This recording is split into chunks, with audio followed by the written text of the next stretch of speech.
कहते तो सैटेलाइट बनाना में ज्यादा टेक्नोलॉजी लगती है, लेकिन उससे भी ज्यादा टेक्नोलॉजी लगती है रॉकेट बनाने में, क्योंकि सैटेलाइट भारत ने 1975 में ही आर्यभट्ट बना लिया था, लेकिन खुद छोड़ नहीं पाए थे तो रूस को कहते तो उसने अपने रॉकेट से छोड़ा था।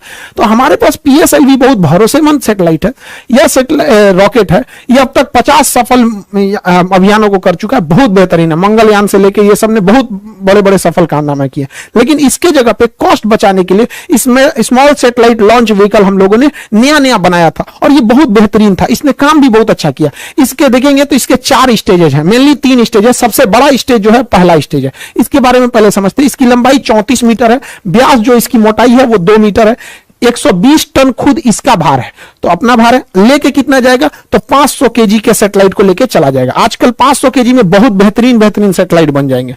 500 केजी के सैटेलाइट को 500 किलोमीटर की ऊंचाई तक ही इजीली लेके जा सकता है। सबसे बड़ी विशेषता इसकी 30 करोड़ रुपए है, महज 30 करोड़।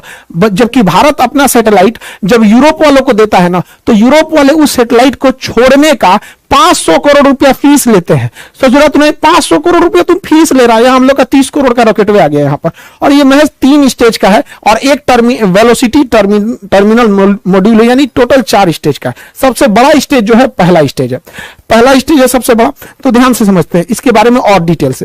पहला स्टेज बहुत बड़ा है और पहले स्टेज जो है वो 94 सेकंड तक जला। उसके बाद पहला स्टेज जो है वो इसको खोल के गिरा दिया जाता है, सेपरेट कर दिया जाता है। जैसे खोल के गिराते हैं रॉकेट हो जाता है हल्का और बहुत तेज भागने लगता है। तो क्वेश्चन भी पूछता है कि जैसे जैसे रॉकेट अंतरिक्ष की ओर जाता है उसकी स्पीड क्या होती है, तो बढ़ते जाती है। रीजन 2 है, एक ये अपने कुछ स्टेजेस को नीचे सेपरेट करके गिरा देता है जिसकी वजह से हल्का हो जाता है। दूसरा, जितना पृथ्वी से दूर जाइएगा पृथ्वी की खींचने की अर्थात गुरुत्वाकर्षण शक्ति कम हो जाती है। तो एक तो शक्ति कम हो गई, दूसरा भार कम हो गया, इस वजह से तेज भागता है। दूसरा स्टेज जो था वो 113 सेकंड तक चला था। तीसरा स्टेज जो था वो 106 सेकंड तक चला था। यहां तक में कोई प्रॉब्लम आई थी चौथे स्टेज में। अब यहां थोड़ा ध्यान से समझिएगा, ये तीनों स्टेज में ना सॉलिड ईंधन का प्रयोग किया जाता है। जैसे दीपावली के रॉकेट में जो ईंधन भरा जाता है ना, बारूद, सॉलिड इंजन होता, सॉलिड होता है, वो एकदम ठोस होता है, बारूद भर दिया जाता है। वैसे इसमें सॉलिड फ्यूल का यूज किया था, यानी बारूद भरा गया था। इसमें एक बार आग पकड़ लिया ना तो आपके कंट्रोल में नहीं रहेगा, ना ही आप इसे स्टॉप कर सकते हैं। तो सॉलिड इंजन की एक खराबी, पावर तो तगड़ा देते हैं सब, लेकिन इन्हें आप कंट्रोल नहीं कर सकते। तो इसरो कितना दिमाग लगाया, जब सीधे ऊपर भेजना था तो लगा दिया तीनों में सॉलिड इंजन। और ये सॉलिड इंजन जो होता है इसमें जो सॉलिड फ्यूल यूज किया जाता है HTPB, ये फुल फॉर्म एग्जाम में पूछता है, HTPB हाइड्रोक्सिल टर्मिनेटेड पॉलीब्यूटेराइन, ये इसमें यूज होता है HTPB ईंधन के रूप में। इसे कंट्रोल नहीं किया जा सकता।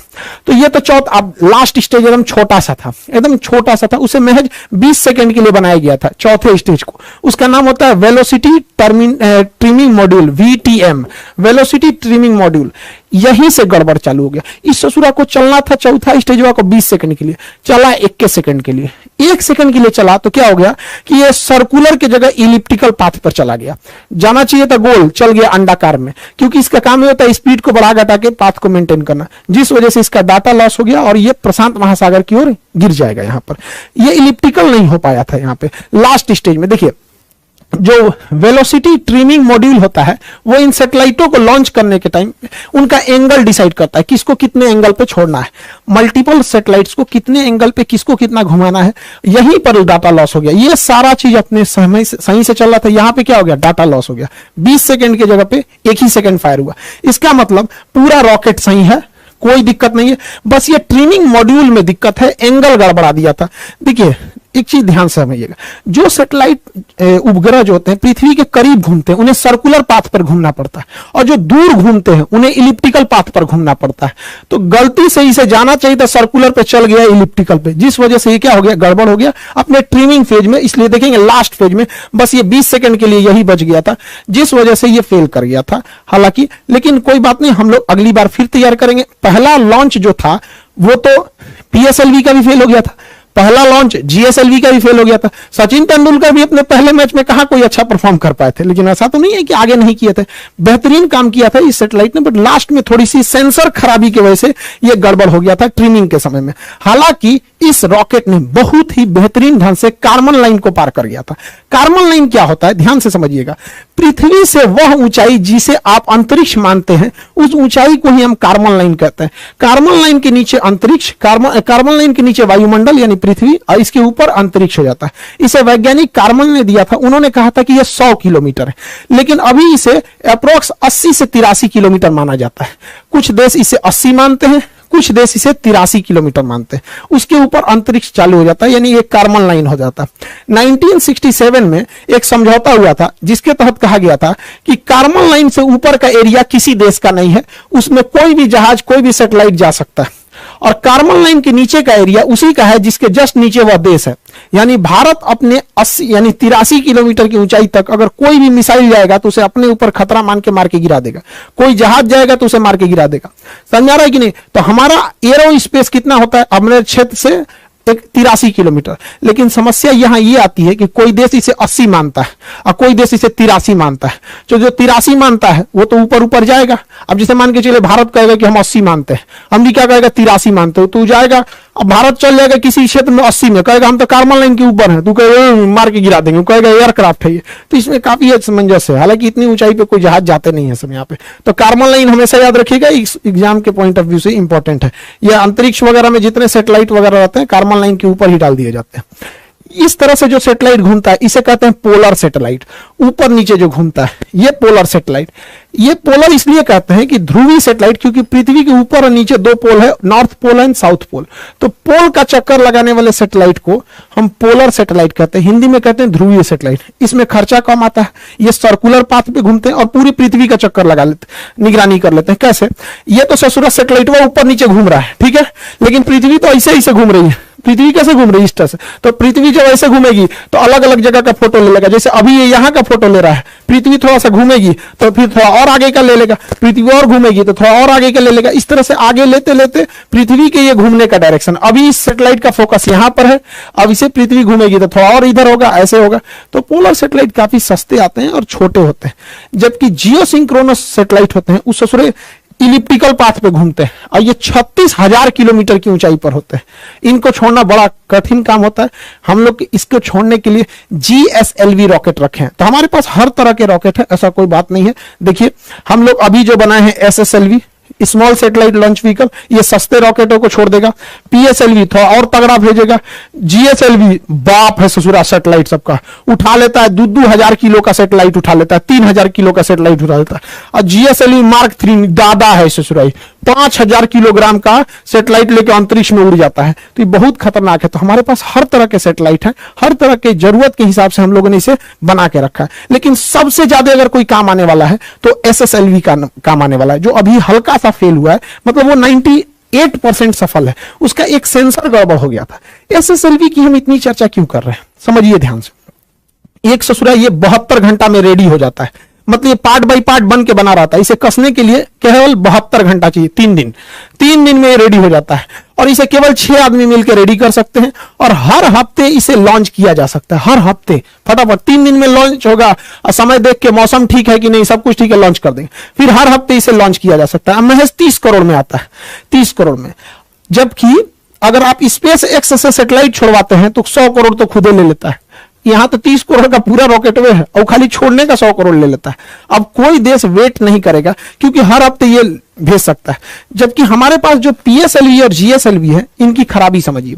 एक तो सबसे इनको रेडी करने में 3 महीना लग जाता है, और दूसरा ये सस्ते 30 करोड़ के नहीं 200 करोड़ के, और GSLV को तो रेडी करने में 4 महीना लग जाता है। यानी अगर किसी को सैटेलाइट से लॉन्च कराना है हमारे GSLV से तो 4 महीने की वेटिंग लिस्ट है।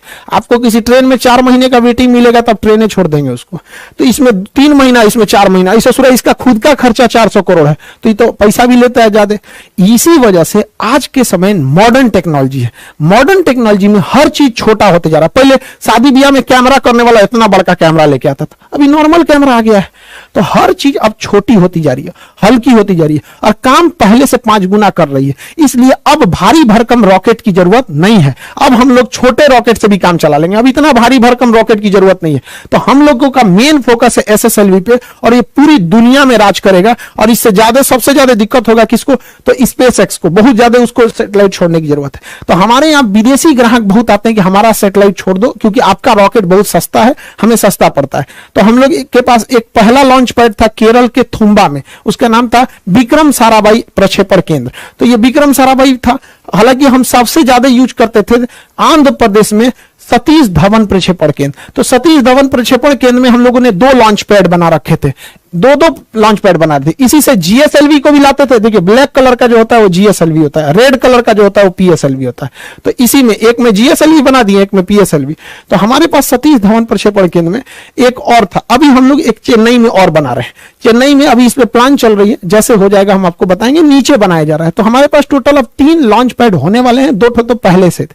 अभी नीचे वाले की जरूरत क्यों पड़ी, इसको हम लोग अभी समझेंगे। लोग ध्यान से समझिए। पोलर सैटेलाइट जो होते हैं वो ऊपर से नीचे चक्कर लगाते हैं पोल पे, तो इन्हें छोड़ा भी जाता है उसी डायरेक्शन में। हम लोग के लिए समस्या समझिए, हम लोग आंध्र प्रदेश के श्रीहरिकोटा से जब छोड़ते हैं तो बीच में दूसरा श्रीलंका चलाता है, तो बीच में श्रीलंका आ जाता है। इसलिए हमें पहले रॉकेट को ऐसे मनूवर करा के घुमाना पड़ता है, अब तो जाके इसको छोड़ते हैं हम लोग ऐसे, नहीं तो श्रीलंका के ऊपर गिर जाएगा, दिक्कत हो जाएगा। तो जब आप किसी से मनूवर कराइएगा, उसको थोड़ा घुमाइएगा, तो ज्यादा ईंधन खाएगा, ज्यादा खतरा बना रहेगा घूमने के दौरान, ठीक से घुमा कि नहीं घुमा। इसलिए भारत ने सोचा कि इसका झमेले खत्म कर देते हैं। जो हमें जियो स्टेशनरी सैटेलाइट छोड़ना है, जो पृथ्वी का इससे चक्कर लगाते हैं 36,000, उसको तो यहीं से छोड़ेंगे, सतीश धवन प्रक्षेपण केंद्र यानी श्रीहरिकोटा से छोड़ेंगे। और जो पोलर छोड़ना है वो कहां से छोड़ देगा, नीचे से, क्योंकि जब नीचे यहां से छोड़िएगा तो श्रीलंका को ऐसे क्रॉस करा के फिर जाना पड़ता है। और यहां से छोड़ेगा, कोई नहीं है नीचे, नीचे में कोई नहीं है। देखिए ध्यान से, नीचे से छोड़ेगा तो समुद्र में कोई नहीं है। इस वजह से हम लोग तमिलनाडु में एक तीसरा प्रक्षेपण केंद्र भी हम लोग स्थापित करने जा रहे हैं। हम लोग के इसरो का इतिहास बहुत मतलब दुखदाई रहा है। हम लोग के पास इतने कम पैसे थे जब इसरो की स्थापना हुई थी कि साइकिल से हम लोग लेके जाते थे लोग रॉकेट को, यहाँ पे साइकिल से, देखिए पार्ट बाई पार्ट करके, यहाँ पे बैलगाड़ी से हम लोग ये सैटेलाइट को लेके आए थे लोग, और नारियल के पेड़ से बांध के साउंडिंग रॉकेट को छोड़ा गया था। लेकिन ऐसा नहीं है, हम लोगों ने बहुत बहुत चीजों को देखा है। और ये जो लड़कियों ने जिस सैटेलाइट को बनाया, उन बच्चियों से कहते हैं कि आप अपना कभी भी मनोबल छोटा मत कीजिएगा। हमारा उस सैटेलाइट से संपर्क टूटा है, कसम से कहते हैं, हमारा संकल्प नहीं टूटा है, हमारा संकल्प आज भी जिंदा है।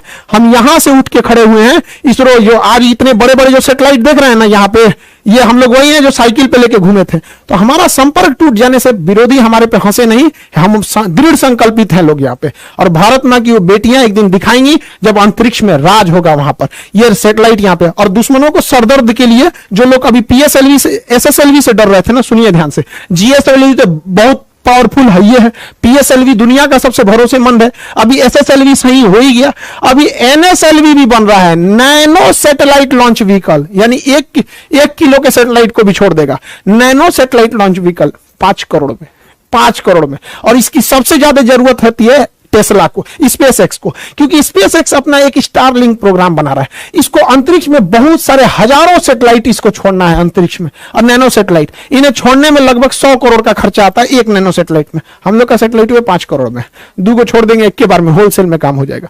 तो हम लोग अभी एक और बना रहे हैं एनएसएलवी, नैनो सैटेलाइट लॉन्च व्हीकल। इन्हीं सबको मद्देनजर रखते हुए भारत जो है अपने 3 लॉन्च पैड बना रहा है, ताकि उसे 3 लॉन्च पैड की जरूरत भी है। तो हम लोग इस चीज को समझे यहाँ पर, ये बहुत भारी भरकम। एक चीज और गौर किए होंगे, जब सैटेलाइट छोड़ते हैं तो इसमें से ये कुछ कुछ टुकड़े गिरते हैं।